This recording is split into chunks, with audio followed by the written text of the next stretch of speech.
les amis, on se retrouve aujourd'hui pour parler d'un de mes sujets préférés, la cuisine végane. Yeah. Quand je suis devenue végane, au début j'étais végétarienne, ensuite j'étais végane, je me suis pris d'une passion incroyable pour la cuisine végétale, vraiment.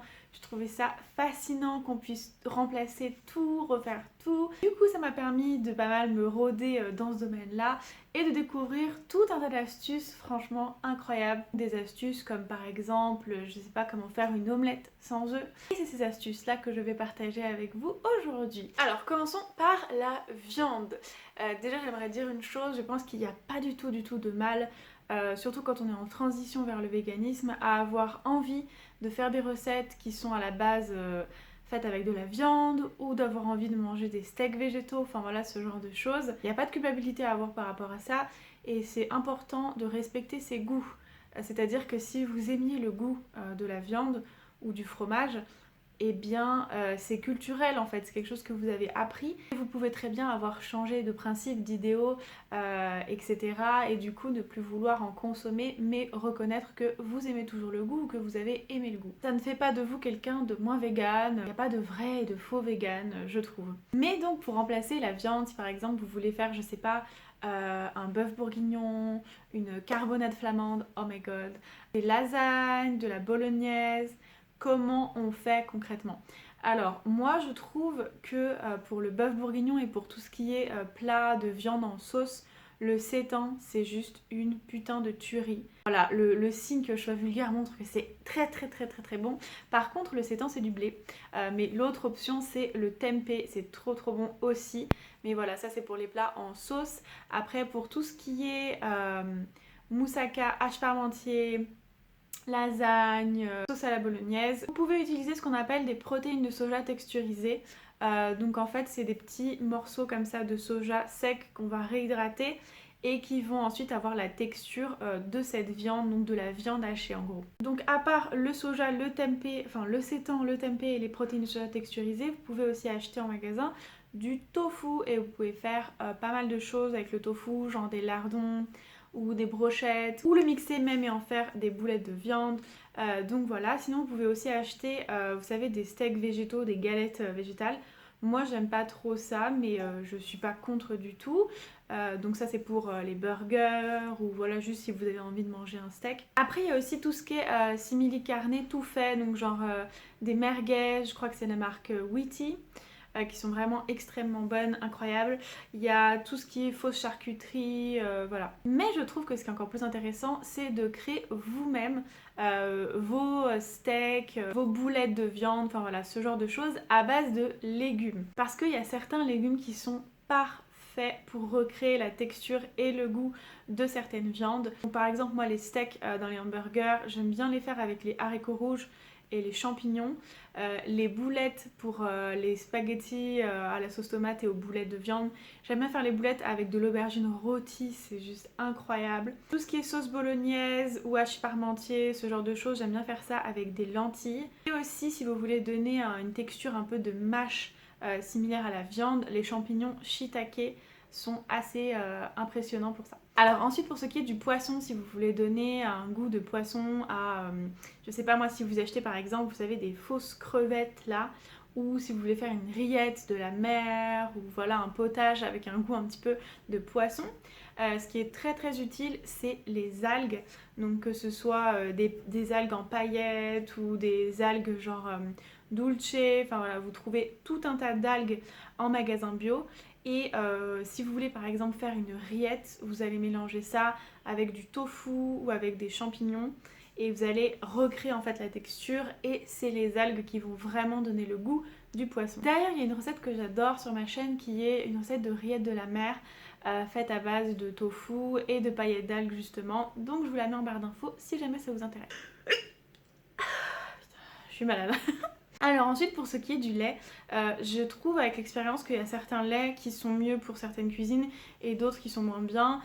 Donc moi pour la cuisine salée, donc tout ce qui est tarte, quiche, truc avec de la crème, j'utilise du lait de soja parce que je trouve gras et je trouve bien.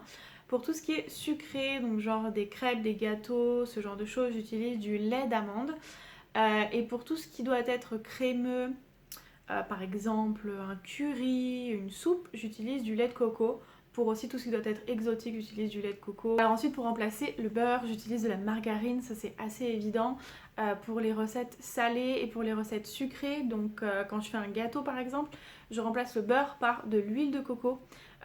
Parce que en fait, l'huile de coco, quand elle n'est pas fondue, elle va rester assez dense et elle va avoir une bonne texture, elle va texturer le gâteau. Comme elle reste solide, ça va être très pratique pour faire des biscuits, des gâteaux et ça va vous donner quelque chose de vraiment super bien. Alors pour les recettes qui requièrent de la crème fraîche, j'ai récemment découvert une crème épaisse végétale. Oh my god, une tuerie. Je sais plus c'est quoi le nom, bon, je vous le mets juste ici, je vous l'écrirai comme ça. Vous le saurez. Mais si vous ne trouvez pas cette marque là et si vous n'en avez pas acheté, vous pouvez aussi mixer tout simplement du tofu soyeux et ça va donner une texture de crème fraîche, de crème épaisse. Ensuite pour tout ce qui demande de la crème liquide en mode de la crème fleurette, moi j'adore utiliser la crème de soja. Souvent il y a écrit crème de soja spéciale cuisine.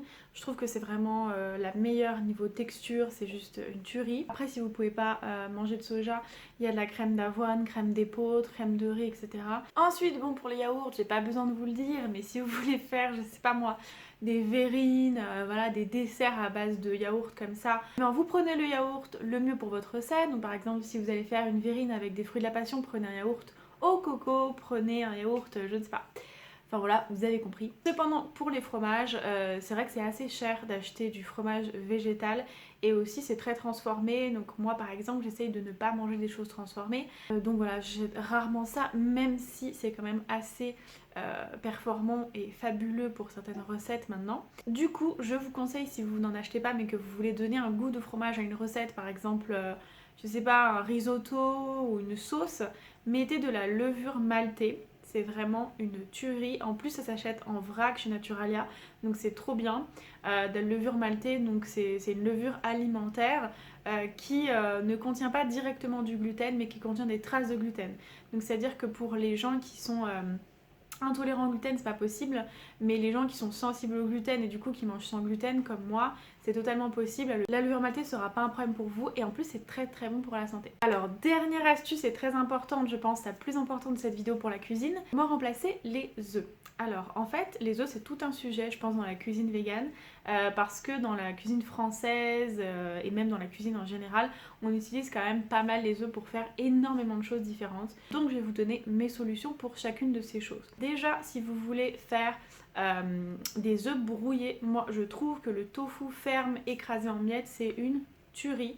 Il faut tout simplement le passer dans la poêle avec un peu d'huile d'olive, un peu de curcuma pour donner la couleur jaune. Et après vous mettez des épinards, des champignons, enfin voilà. Évidemment des oignons, de l'ail, ce que vous voulez. Et c'est trop bon et c'est vraiment bluffant. Comme ça ressemble aux œufs brouillés. Ensuite pour l'omelette, moi j'utilise de la farine de pois chiche avec du lait de soja. Encore une fois c'est assez ouf, surtout si vous utilisez là pour le coup du fromage râpé végétal. Oh, c'est complètement incroyable. Donc pareil, vous mélangez tout ça, vous mettez dans la poêle et vous mettez ce que vous voulez dans votre omelette. Si ça vous intéresse, je vous ferai une vidéo de cette recette là. Ou même je pourrais vous faire une vidéo de plusieurs recettes à base d'œufs en mode vegan, ce serait pas mal. Ensuite, chose complètement incroyable, je sais pas si vous connaissez, ça s'appelle l'aquafaba. C'est l'eau de cuisson des pois chiches qui en fait quand elle est battue au mixeur, elle fait de la mousse et elle donne un effet de blanc d'œuf. Et donc elle est utilisable dans les recettes et c'est vraiment un truc de fou. On peut faire de la meringue avec de l'eau de cuisson des pois chiches, donc l'aquafaba. Il suffit juste de mettre du sucre, de battre ça et ça fait de la meringue. C'est complètement incroyable. On peut aussi utiliser l'aquafaba pour la mousse au chocolat. Alors ensuite, par quoi remplacer les œufs quand vous faites des gâteaux, voilà, des muffins, des pains à burger, ce genre de choses. J'utilise soit de la compote de fruits, donc de la compote de pommes ou de la compote de légumes. Donc par exemple, récemment j'ai fait un gâteau au chocolat à base de courgettes. Donc assez ouf, mais oui, ce qui remplace l'œuf, donc ce qui donne vraiment la texture et le liant, c'est la courgette, trop cool. Et sinon vous pouvez aussi utiliser des graines de chia, donc c'est tout simple, vous mélangez 2 cuillères à soupe de graines de chia avec 2-3 cuillères à soupe d'eau et vous vous retrouvez avec un petit mélange qui fera office de blanc d'œuf. Alors ensuite pour ce qui est de l'œuf qu'on utilise dans les sauces ou pour texturiser, pour créer un côté plus gélatineux ou créer du liant, pour ce genre de recette là, vous allez tout simplement utiliser de la fécule de maïs. Et c'est impressionnant à quel point j'en utilise souvent maintenant dans mes recettes et je me disais ah oui là j'aurais mis un œuf. Et donc c'est très simple, vous allez juste mélanger 1 ou 2 cuillères à soupe de fécule de maïs ou de pommes de terre avec 2-3 cuillères à soupe d'eau et vous mélangez jusqu'à avoir quelque chose d'harmonieux, de lisse et vous mettez ça, donc que ce soit dans votre sauce ou dans ce que vous avez besoin d'épaissir ou tout simplement quand vous avez besoin d'un liant ou une texture plus gélatineuse. Alors pour tout ce qui est beaucoup plus gélatineux pour le coup, notamment les flancs par exemple, il faudra utiliser de l'agar-agar. Donc c'est une poudre en fait qui a un pouvoir gélifiant si vous la faites bouillir dans l'eau avant et quand elle va refroidir, elle va gélifier les choses. Donc si vous voulez faire voilà, des flancs, de la panna cotta, tiramisu, ce genre de choses, ça marche super bien. Aussi la banane, j'avais oublié, pour tout ce qui est sucré, ça marche trop bien.